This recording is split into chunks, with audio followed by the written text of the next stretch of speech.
Okay. Mrs. Smith? I don't think we have all the information yet to make any kind of determination, pro or con. I love your idea about having public hearings so that we can hear from everybody. I mean, I'm hearing from my municipalities, of course, and they're negatively going against it, but we don't even know what all the other municipalities in the county are doing. We don't know what the revenue is going to generate. We don't know what the impact's going to be on the county. So I think we all need to keep an open mind on this. Okay, Mrs. Drale, I'll give it to you. Yes. Good morning, everyone. As we move forward with this discussion, the original intent of this legislation is to allow counties to have money for needed projects. I would certainly like to know exactly what revenue we anticipate being generated, and I'd also like to know which projects this money would be used for and how these dollars, this new revenue, would be implemented within the county. Okay. And that actually is part of the process. I'll touch on that, I think, when everybody makes after their comments. Mrs. Goodson? Thank you, Mr. Chairman. I wanted to reiterate what Lori Smith was saying, that we absolutely only have half the information right now, that it would almost be irresponsible to move forward too quickly until we are aware of what the rules that the gaming board is putting together for this video poker. But just to answer Mr. Costa's question, the oversight will be completely paid for by the revenues from these machines, and it will not be the responsibility of the county at all to oversee, regulate, or enforce anything having to do with this machine. That will be on the gaming board's responsibility. Of course, the gaming board has already, of course, their statement might change, but I think initially they said they are not prepared at this time to regulate machines of this nature. So we do have to see what the state comes up with. Mr. Bellotta? I'm sorry. I just wanted to remind everybody that these things exist already. They're out there. We all know they exist out there. We've seen people at them, at mostly these bars. So on one hand, this is an opportunity to regulate that, which maybe something good could come out of it that way, but I definitely would like to see what the state gaming board comes out and how they propose to do this. I don't think anybody's in favor of expanding any kind of gambling. There's always the horror stories, it's terrible, but you've also seen what it's done to our downtown Joliet and our community, the millions of dollars it's brought in. So I think we owe our state legislatures from Will County at least the respect to, because I'm sure it was a tough decision for them to get all the information put together before we take a stance if we decide to. So I agree with you, Mr. Chairman, that having some hearings and listening to people and bring everybody together, I think it's the right way to go. Thank you. Okay, is any board? Mr. Wilhelmy? Yes, Mr. Bellotta, I kind of agree with that also. My information is that there was 47 senators out of what I think there's 54 that did vote for this bill. So there was a great amount of bipartisan support for it. A lot of the things that we have wanted in the Capitol bill are going to get done in Will County. One is, I think, that's scheduled is the Weber Road interchange. Another thing is a list of 4 different projects that are grants that we received at the Forest Preserve that are going to be funded from this Capitol bill. The other thing, I agree with the one woman who's came down here and spoke about the unfairness that us opting out would do to them as compared to other bar owners that are close by. I think that puts our bar owners at a disadvantage. So I agree. Excuse me. I agree that we need to be open-minded about this and wait until we get all the information. Okay, anyone else want to make comment? I am going to get to the executive's office in a second. Mike Wisniewski. Thank you, Mr. Chairman.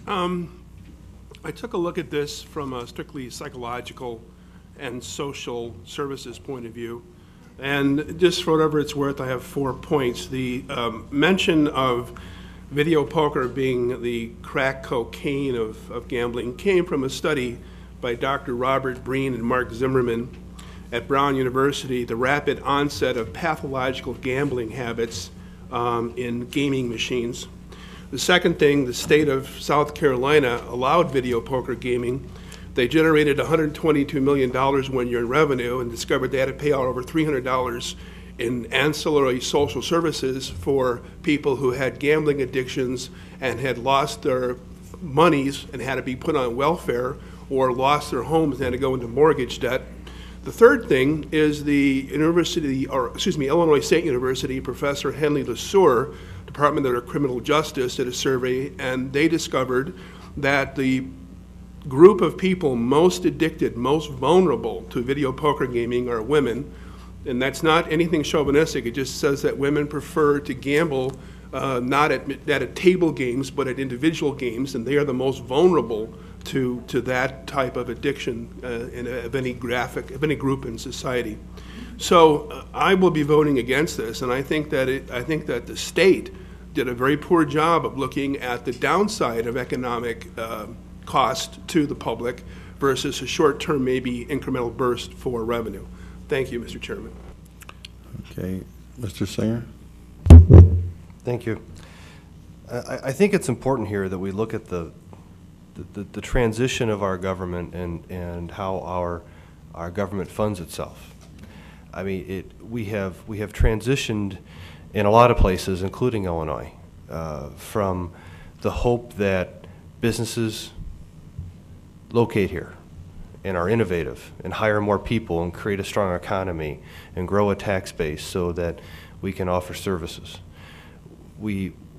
To a point now where we are building, the state is building its infrastructure, its funding infrastructure, on the backs of smoking and drinking and gambling. I mean, God forbid people don't go to bars or go home. How would the state fund road expansions and bridge building? We have transitioned from a focus on building a strong economy to taking what looks like is something that is quick and easy, a Band-Aid fix so we can go home, claim victory, and then so the legislature can put a Band-Aid on something, go home, claim victory, and then the legislature can hopefully then get through another election and get back to Springfield. To continually try to put further Band-Aids on a out-of-control funding program. I think from our board's perspective, this is not only about what could be perceived and known as the social ills of gambling, but I also think this is our opportunity to take a leadership position and say, no, Springfield, do it right. No. Get back to basics and fundamentals. Work on building an economy that supports jobs. Work on building an economy. Get out of the way of business, and put together or stay out of the way of building the fundamentals that create a strong state. When Governor Daniels of Indiana said, jokingly, "I don't need an economic development office because I have Illinois to my west," do we need a further wake-up call? Gambling, video gaming is not in bars and saloons, is not going to be the solution to funding the state of Illinois. It's not going to be the solution to building our infrastructure. And even if it's considered as part of it, that is not a plan built to last. At the bottom of this page, we have this nice page here given to us by the Illinois Coin Machine Operators Association. And at the bottom of it, it said, and this may just take just a second to read this, but I want to point this out. It says, according to the GAO report, convenience gaming created in the community studied and generated tax revenues for municipalities. It also generally increased wage rates and employee benefits and had little effect. So they're conceding to an effect, but had little effect on bankruptcies or crime rates. The wider availability of video gambling may increase the level of temptation among some community members. Give me a break. Of course it does. But will also provide additional revenues that government can use to fund job-creating activities and assist families. So they're conceding that, yes, our program is going to cause a social ill that's going to create money so you can fix the social ill. This is getting close to that definition of crazy. And I would hope that this board not support this because it just is not a healthy plan to fund a local, county, or state government. But I also hope we say no, because from a leadership position, again, I think we need to send a message to Springfield, no, try again, do it right, let's build a business community in this state, let's build jobs and an economy, so we don't have to resort to gaming in saloons to build our roads. That's all I have to say.